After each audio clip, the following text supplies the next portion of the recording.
یہی ہے کہ رسول اللہ صلی اللہ علیہ وسلم نے یہ ارشاد فرمایا کہ جس کے دل میں رائی کے دانے کے برابر بھی تکبر ہوگا وہ جنت میں داخل نہیں ہو سکے گا۔ اور اس موقع پر رسول اللہ صلی اللہ علیہ وسلم سے یہ سوال بھی کیا گیا کہ ایک آدمی یہ چاہتا ہے کہ میرے کپڑے اچھے ہوں، میری جوتی اچھی ہو، تو رسول اللہ صلی اللہ علیہ وسلم نے فرمایا یہ تکبر نہیں ہے۔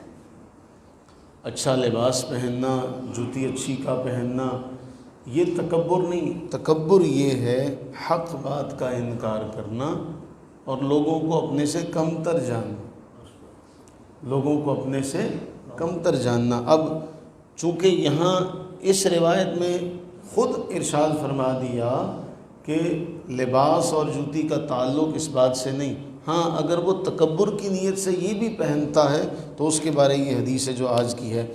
حضرت سیدنا عبداللہ ابن عمر رضی اللہ تعالیٰ عنہما بیان کرتے ہیں کہ رسول اللہ صلی اللہ علیہ وسلم نے ارشاد فرمایا من لبس ثوب شہرت فی الدنیا البسہ اللہ ثوب مذلت یوم القیامہ۔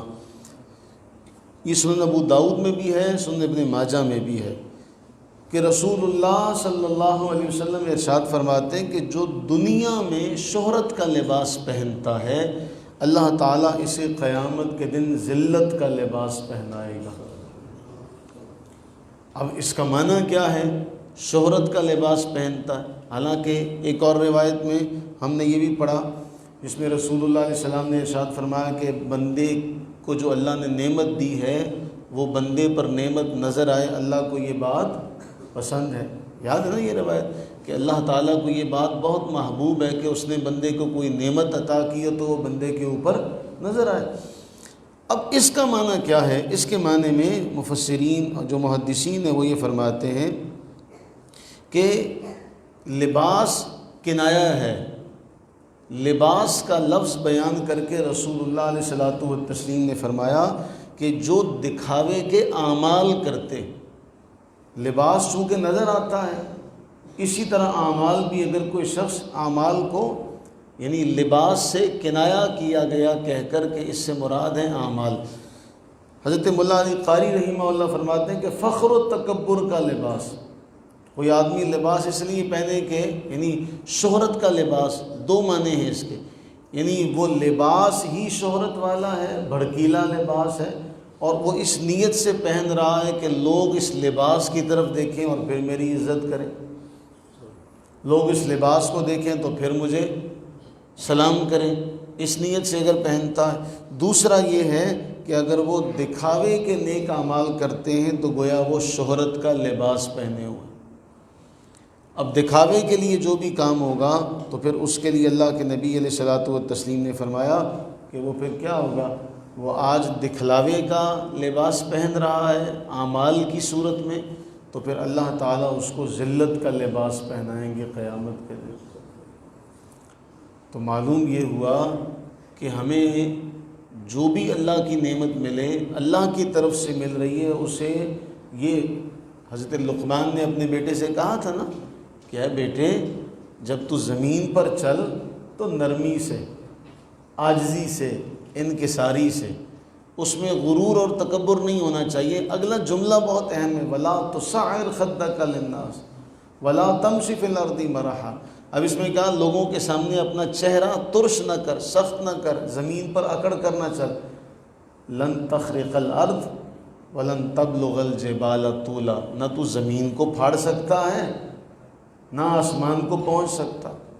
تو وہ جو لباس پہنے، انسان کے دل میں یہ بات ہونی چاہیے، ہم اپنے بچوں کو یہ بات سکھائیں۔ عام طور پر یہ بچپنے میں یہ عادتیں جو ہوتی ہیں، بچپن میں انسان میں پیدا ہوتی ہیں، وہ یہ دیکھتا ہے کہ جی میرا لباس اعلیٰ ہے اور اس کا لباس، دوسرے کا لباس مجھ سے کم ہے، میری جوتی اعلیٰ ہے دوسرے کی جوتی مجھ سے کم ہے، میرا بیگ اچھا ہے، میری سواری اچھی ہے، دوسرے کی سواری اس سے کم تر ہے۔ جب ہم بچوں کو یہ بات سکھائیں گے کہ بیٹے یہ تو صرف وقت گزاری کے سامان کے لیے ہے، اصل معاملہ تو ہمارا اگلے جہان میں ہوگا، یہاں تو صرف اللہ تعالیٰ نے جو چیز عطا کی اس کو شکر کرتے ہوئے اس چیز کو استعمال کرنا چاہیے، اس میں تکبر نہیں کرنا چاہیے۔ اور یہ بات ذہن نشین ہو جائے کہ ہم ایسا لباس پہنیں اعمال کی صورت میں یا لوگوں کو دکھلانے کے لیے، تو پھر ہمیں اس بات سے ڈرنا چاہیے کہ پھر اللہ تعالیٰ دیکھ رہا ہے۔ وہ اللہ کے نبی صلی اللہ علیہ وسلم نے ارشاد فرمایا کہ ایک شخص زمین پر بڑے اکڑ کر اور تکبر سے چل رہا تھا، اللہ کو اس کا تکبر، اس کا اترانا، اس کا یہ اپنے آپ کا شہرت کا لباس پہننا اللہ کو پسند نہیں آیا۔ اللہ نے اسے زمین میں دھسا دیا اور فرمایا اللہ کے نبی علیہ السلام نے کہ وہ اسی طرح دھسایا جاتا رہے گا، دھسایا جا رہا ہے۔ کب سے یہ بات فرمائی؟ اب تک۔ تو وہ کیا تھا؟ لوگوں کے اوپر روب دبدبا، لوگوں کے اوپر تکبر کا اظہار کرنا۔ اللہ سے دعا کریں کہ باری تعالیٰ اپنی رحمت کا صدقہ، اپنے فضل و کرم کا صدقہ ہمیں، ہمارے بچوں کو، ہماری نسلوں کو تکبر سے محفوظ فرمائے۔ وہ شیخ سعدی نے ایک شعر میں بات مکمل کر دی، کہا تکبر عزازیل را خار کرد، بزندان لعنت گرفتار کرد۔ کہا کہ تکبر نے کیا کیا؟ اس نے یہی کہا تھا انا خیر منہ، میں اس سے بہتر ہوں۔ جہاں یہ آپ کے اندر مادہ پیدا ہو، خیال پیدا ہو میں اس سے بہتر ہوں، تو پھر یہ سوچیے گا کہ کہیں یہ شیطان کی طرف سے تو نہیں۔ اس نے بھی یہ کہا تھا کہ میں اس سے بہتر ہوں۔ تو شیخ سعدی فرماتے ہیں بزندان لعنت گرفتار کر، وہ آج تک لعنت کے قید خانے میں گرفتار ہے۔ ہم سارے پڑھتے ہیں اعوذ باللہ من الشیطان الرجیم، قرآن فرما رہا ہے ہم نے اس سے کہا نکل جاؤ ہمارے دربار سے، ہماری درگاہ سے نکل جاؤ، دھتکارے ہوئے رجیم۔ فرمایا میری لعنت تجھ پر قیامت کے دن تک برستی رہے گی۔ اللہ سے دعا کریں کہ باری تعالی ہم سب کو محفوظ و مامون فرمائے، آمین ثم آمین۔